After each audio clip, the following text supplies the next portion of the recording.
The Haudenosaunee is a confederacy of 6 nations. Our confederacy was formed over 1,000 years ago on the shores of Onondaga Lake, bringing first original 5 warring nations together. The Mohawks, the Oneidas, the Onondagas, the Cayugas, and then the Senecas. And then the Tuscaroras didn't join us later until 1713. And we were given this great message of peace, for unity, friendship, and using the good mind. The Haudenosaunee are also known as the Iroquois, which is a pejorative term which means black snakes. That was given to us by the French. And we're also known as 6 nations, which the English referred to us as, but we call ourselves Haudenosaunee, people of the Longhouse. There's something that most people don't understand or know about us, is that the United States system of government is patterned after our government, with the 3 branches of government. They patterned that style of government, asking us to bring 2 representatives to Philadelphia at the time to help them to try to bring forth the same system of government for themselves. So when our men arrived, the first thing that they noticed was that there was no women. So the first thing that they asked them was, "Where's your women?"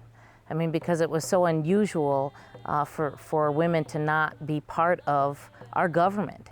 And when they were told that they weren't going to be allowed to be a part of it, I think that they were really shocked. So they patterned their system of government after ours, but they left out the women. They left out 2 very important things, the women and the voice of Mother Earth.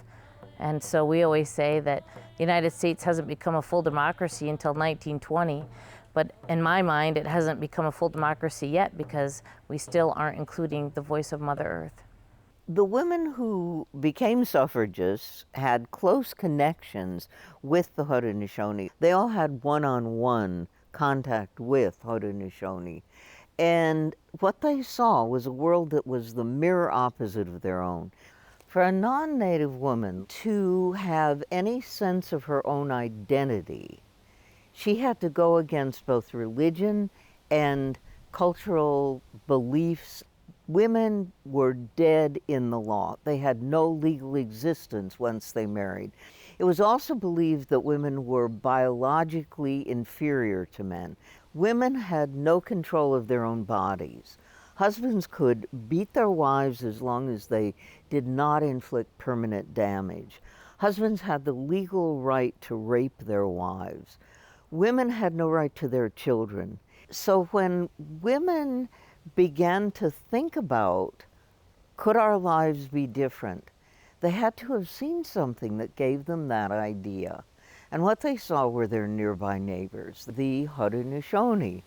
What they saw was a world that gave them the opposite of what their lives were. This was a world in which women had control of their own bodies. It was a world in which women had political voice equal with that of man. And seeing that made them know that it was possible. Our Haudenosaunee women are matrilineal. We're not a matriarch, which is very different. It's not about power and control. It's about balance. Everything follows the women's line. Your children, your clan family, your land. Even our leaders are picked by our clan mothers, our women. And so we watch young men as they grow and see what kind of character that they have. It's always based on the principles of good character. They choose that leader for that family, and then if they were to get off the path or not maybe take up their duties and responsibilities as they're supposed to, they're reprimanded and kind of pushed back on the path. If they continue to keep falling off the path, then they have the right of removal, which is very different from, the U.S. system. I don't think that the U.S. system of government would be the same today if it was first they were picked on principles of good character, and secondly had the right of removal. I think we would see something very different. Matilda Jocelyn Gage, who was one of the major leaders of the women's rights movement, the National Woman Suffrage Association, along with Elizabeth Cady Stanton and Susan B. Anthony, she described the Haudenosaunee in this way: never was justice more perfect, never was civilization higher. And she's describing not a reversal of patriarchy. It's actually one in which it's egalitarian, it's balanced, And it is women having a special spiritual importance because of their creation of life along with Mother Earth. We're still here, thriving and surviving, and that we're still practicing our ancient practices that we have for thousands of years, not only just in our council meetings, but in our communities as well, and inside of our families. It's important for people to understand that we haven't gone anywhere, and we're not going to go anywhere. You know, if we can impart anything, hopefully it is that interconnectedness to all other things, because we see the earth as our mother. And so her being a female entity, that relationship is so important. So I always ask people, well, how do you treat your own mother? How would you treat Mother Earth? How do you treat your own mother? Everything on Earth is connected. You know, we all have different responsibilities. We're not above one another, we're equal.